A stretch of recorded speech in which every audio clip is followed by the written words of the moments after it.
Tonight we're going to be skinning a beaver. This is a nice big 53-pound beaver. Had a guy drop off. Caught mid-December.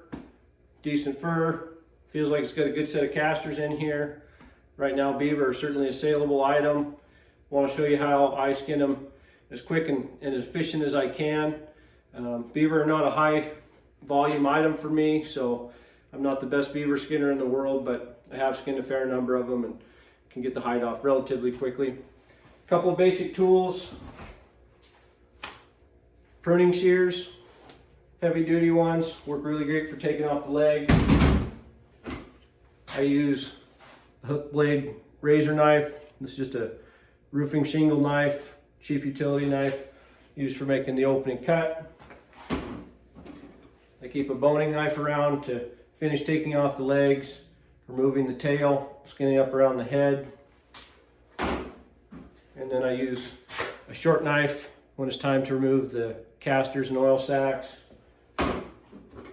Finally, just a nice curved round skinning knife. This actually has to be a Dexter beaver knife. High carbon steel, very sharp, nice round blunt edge. Works good for removing the pelt from the carcass. I favor this method of removing the legs because I can get up a little bit below that joint versus just taking it off with my knife. Makes it a little bit easier when it's time to skin.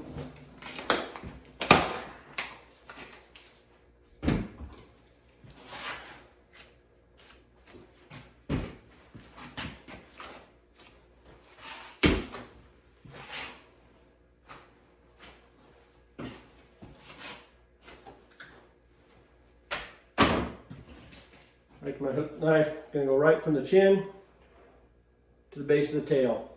Trying to stay as close to the center line as possible.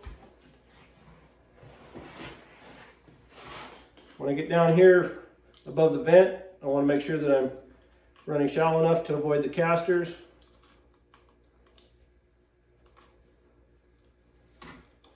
Right to the base of the tail. On these bigger beaver, I do remove the tail when I'm skinning. They do have some value. When I skin a smaller beaver, I leave the tail on because I want to use that as a handle to transport the carcass. I like to go just inside the hairline, straight down, twist. Gets me to that joint. If I go too far up in the leather, I miss the joint.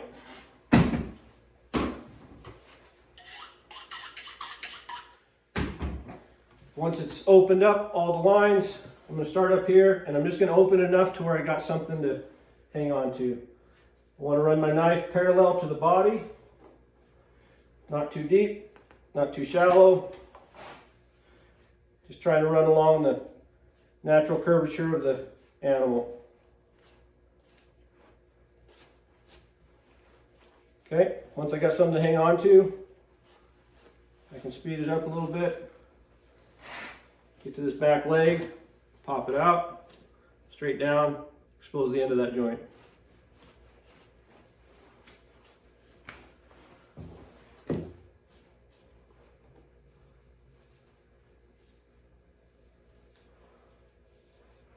Longer smooth strokes will get this done faster than a whole bunch of little choppy ones.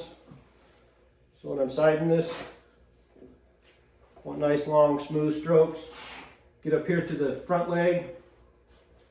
Gonna open this all the way up to the chin. The more of this I skin out, the better. That front leg, I can grab a hold of that and start to push it through. Instead of being on this direction, I'm gonna turn my knife and go parallel to this leg. Get it skinned out of ways. Pop it over. Pops right out. Skin straight back down to the base. That side is done.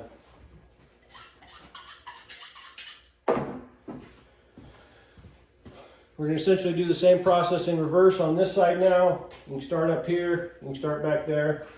Whatever seems to work for you is fine.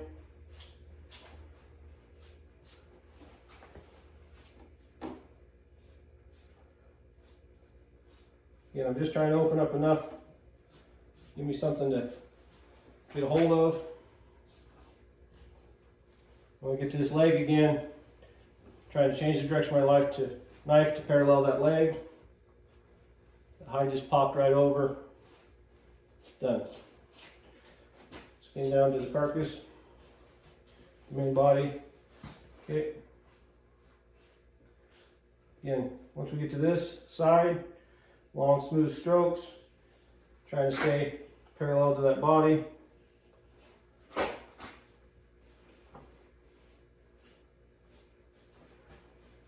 It's got a little deep into the sack there.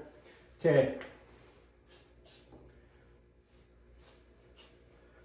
When you're back here, you want to be very careful around these casters and oil sacks. You don't want to cut that open. See if I can spin that around where you can see it a little better. But this hind leg, just came along the line, popped right out. So now I've got basically everything opened up. I'm just going to spin this around, flop it over like that. That situation gives me a chance to grab about mid-hide. Just start working this off.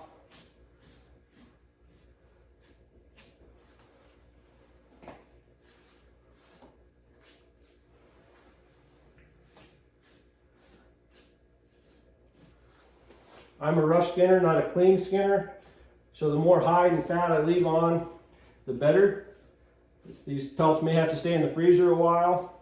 So the more hide and the fat I have, the more protected it is when it's in the freezer. So if it looks like I'm leaving a lot on here, I am. That's by design.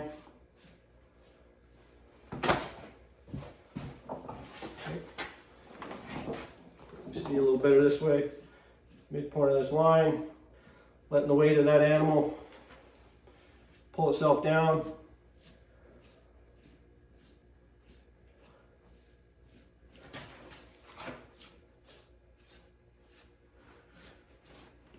I find that if I skin these tails from the side versus trying to get underneath them, I can get a longer stroke. You can see I skin out most of that tail without having to get underneath and fight all these little bones. Okay, once we're up to where that tail section ends, start getting more silver skin. We've already skinned out most of the sides, so just a matter of pulling up, working it off. We got the carcass hanging over the barrel, so it's not going anywhere.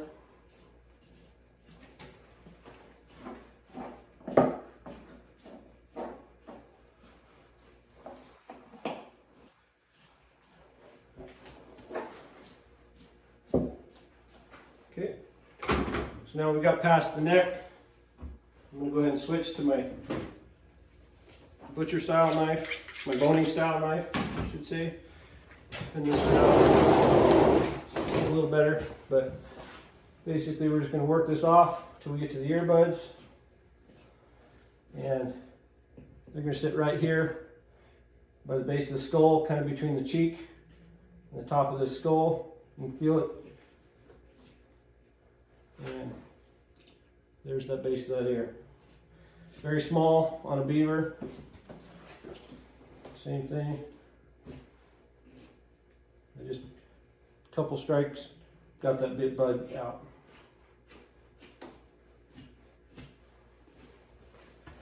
So now all we're trying to do is get this head skinned off efficiently without making the eye holes bigger. If it's going to the hatter market, it doesn't matter. You can put as many nicks and cuts in as you want. If it's going to the tanner market, like this one is particularly, nice big beaver like this, then I try to not make those eye holes any bigger.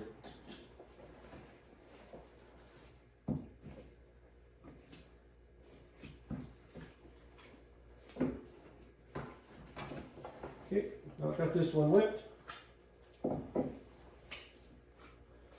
All the way up to the nose. It's a little bit longer than you think. Okay, here we have our beaver, all skinned out, no extra holes, be flashed, dried. We'll further process this in another video, but that's how I do it. Hope this helps somebody.